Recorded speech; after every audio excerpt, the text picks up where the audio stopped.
রাত ২টায় স্বপ্নদোষ হলে কি সাথে সাথে গোসল করতে হয়? আমাদের দেশে যে কোনো দোকান বা ব্যবসা চালু করার আগে হুজুর ভাড়া করে যেভাবে কোরআন খতম করা হয়, বিষয়টা কি ইসলামী দৃষ্টিকোণ থেকে যুক্তিসঙ্গত? এটা করা জরুরি কি? দর্শনের জন্য দায় কি নারীর খোলামেলা পোশাক নাকি পুরুষের দৃষ্টিভঙ্গি? আপনার মতামত কি? প্রিয় দর্শক, আমরা আর বিলম্ব না করে চলে যাই সরাসরি আপনাদের প্রশ্ন উত্তর দেওয়ার পালায়।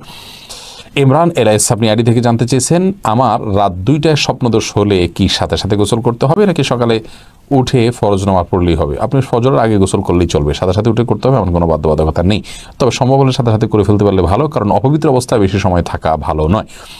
মোহাম্মদ দিন ইসলাম রিপন আপনি জানতে চেয়েছেন, আমাদের দেশে যে কোনো দোকান বা ব্যবসা চালু করার আগে হুজুর ভাড়া করে যেভাবে কোরআন খতম করা হয়, বিষয়টা কি ইসলামী দৃষ্টিকোণ থেকে যুক্তিসঙ্গত? এটা করা জরুরি কিনা? না ভাই, এটা মোটেও জরুরি নয়।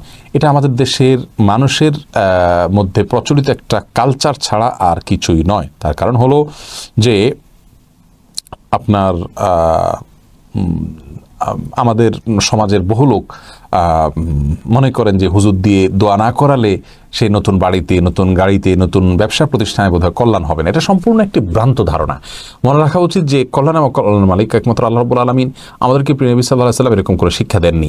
যে কোনো জায়গা উদ্বোধন করতে গেলে আমরা বিসমিল্লাহ পড়ে আল্লাহর নাম নিয়ে সেখানে শুরু করব, সেখানে আল্লাহর আনুগত্য করব, আল্লাহর কোনো অবাধ্যতা করব না, এবং আল্লাহর নাম নিয়ে, আল্লাহ জিকির এবং আল্লাহর স্মরণ নিয়ে আমরা কাজ শুরু করবো। আল্লাহ তাআলা সেখানে বারাকা দান করবেন ইনশাআল্লাহ বিইذনিল্লাহ। সাইফুল ইসলাম জানতে চেয়েছেন, ধর্ষণের জন্য দায় কি নারীর খোলামেলা পোশাক নাকি পুরুষের দৃষ্টিভঙ্গি? আপনার মতামত কি? ভাই সাইফুল ইসলাম, অত্যন্ত আলোচিত এবং বিতর্কিত একটি বিষয় আপনি প্রশ্ন করেছেন। ধর্ষণের জন্য দায়টা আসলে কার? পুরুষের দৃষ্টির না খোলামেলা পোশাকের? আবার অনেকে বলেন যে দায়টা হলো আমাদের দুর্বল আইনের। আসলে সমস্যাটা কোথায়?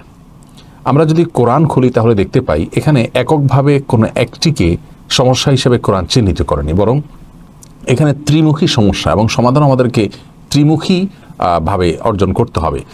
অর্থাৎ মনে করতে হবে যে একজন পুরুষ তিনি তার যে দৃষ্টিভঙ্গি আছে সেটাকে সর্বাগ্রে সংশোধন করতে হবে। আল্লাহ রাব্বুল আলামিন কোরআনে কারীমে প্রথম নির্দেশটা পুরুষকে করেছেন, কুল্লিল মুমিনিনা ইয়াগুদ্দু মিন আবসারিহিম ওয়া ইয়াহফাযু ফুরুজাহুম। অর্থাৎ হে রাসূল, আপনি মুমিন পুরুষদেরকে বলুন তারা যেন তার দৃষ্টিকে অবনত করে, সংযত করে এবং তাদের যৌনতাকে নিয়ন্ত্রণ করে।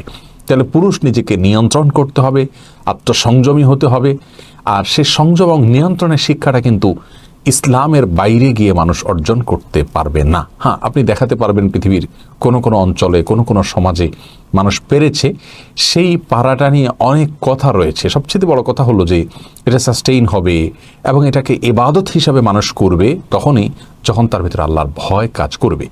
যাই হোক, তাহলে প্রথম যে বিষয়টি আমাদেরকে মাথায় রাখতে হবে তা হলো পুরুষের দৃষ্টিভঙ্গির মধ্যে পরিবর্তন আসতে হবে, তাহলে ধর্ষণ থামবে। আর ধর্ষণের এই ভয়াবহতা, এই নির্লজ্জ ঘটনাবলী থেমে যাওয়ার জন্য দ্বিতীয় যে বিষয়টি লাগবে তা হলো ধর্ষণ বান্ধব পরিবেশ এবং কালচার, এগুলো থামাতে হবে, বন্ধ করতে হবে। আপনি চতুর্দিক থেকে একজন পুরুষের মধ্যে উন্মাদনা সৃষ্টি করলে সে সুযোগ পেলে সেটাকে অপব্যবহার করবে এবং নষ্টামিতে গা ভাসাবে। সেই সম্ভাবনাকে উড়িয়ে দেওয়া যায় না। এটাকে মূল কারণ না বললেও, একমাত্র কারণ না বললেও এটাও একটি কারণ, যার কারণে নারী এবং নারীর দেহের যে প্রদর্শন হচ্ছে এবং যার মাধ্যমে আপনার বিশৃঙ্খলা তৈরি হওয়ার একটা সুযোগ তৈরি হচ্ছে, সে বিষয়টিকেও আমাদেরকে অ্যাড্রেস করতে হবে, অর্থাৎ সেখানেও সংশোধনী আনতে হবে। তৃতীয়ত, বিচার ব্যবস্থাকে ঢেলে সাজাতে হবে। বিশেষ করে এই একটি বিষয়ে আমরা যেটা নিয়ে আলোচনা করছি সে বিষয়ে নির্দিষ্ট করে বলা যায় যে আমাদের বিচারের যে দুর্বলতা আছে সেটাকে কাটিয়ে উঠতে হবে। ইসলাম যে কঠোর শাস্তির কথা বলেছে ধর্ষণের ক্ষেত্রে, এটা ফাসাদ ফিল আরদ বা জমিনে বিশৃঙ্খলা, যার কারণে এর শাস্তিটা সাধারণ জেনার শাস্তি হবে না। এখানে ফাসাদ ফিল আরদ যে শাস্তি মৃত্যুদণ্ড, সেটাও অপরাধের মাত্রা বেঁধে 4 প্রকারের শাস্তির কথা কোরআনে বলা হয়েছে, সেগুলো প্রয়োগ করতে হবে। তাহলে গিয়ে ইনশাআল্লাহ বিদিনিল্লাহ থামবে। কোরআন কিন্তু আমাদেরকে সবগুলো সমাধানের কথা বলে দিয়েছে। তার মানে একজন মানুষ তার দৃষ্টিকে সংযত করবেন, একজন মানুষ তার আশপাশটাকে সংশোধিত করার চেষ্টা করবেন, পুরুষের যাতে লোভাতুর দৃষ্টি না পড়ে সেই জিনিসটা খেয়াল করবেন। আপনি খেয়াল করবেন নিশ্চয়ই যে অনেক পুরুষ পরিপূর্ণভাবে ফেরেশতার মতো চলার পরেও যখন এমন কোনো দৃশ্য তার সামনে আসে যে দৃশ্যটা চরম খোলামেলা, তখন কিন্তু তিনি নিয়ন্ত্রণ হারিয়ে ফেলার আশঙ্কা থাকে। আবার অনেক সময় দেখা যায় একজন নারী পরিপূর্ণভাবে পর্দার মধ্যে থাকার পরেও পুরুষের মন পচে যাওয়ার কারণে তাকে নিয়ে পর্যন্ত বাজে চিন্তা করে। তাহলে আমাদের দুই জায়গাতেই কিন্তু সমাধানের চেষ্টা করতে হবে, যে কোনো এক জায়গা নিয়ে পড়ে থাকলে হবে না, এবং একে অন্যকে দোষারোপ করলেও সমস্যার সমাধান হবে না। এই দুই জায়গার সংশোধনের পাশাপাশি আইনেও কঠোর আইনের ব্যবস্থা এবং সেটার প্রয়োগের যথাযথ উদ্যোগ থাকতে হবে। তারপর ইনশাআল্লাহ সমাধানের পথ আমরা খুঁজে পাবো। আল্লাহ তাআলা আমাদেরকে তৌফিক দান করুন।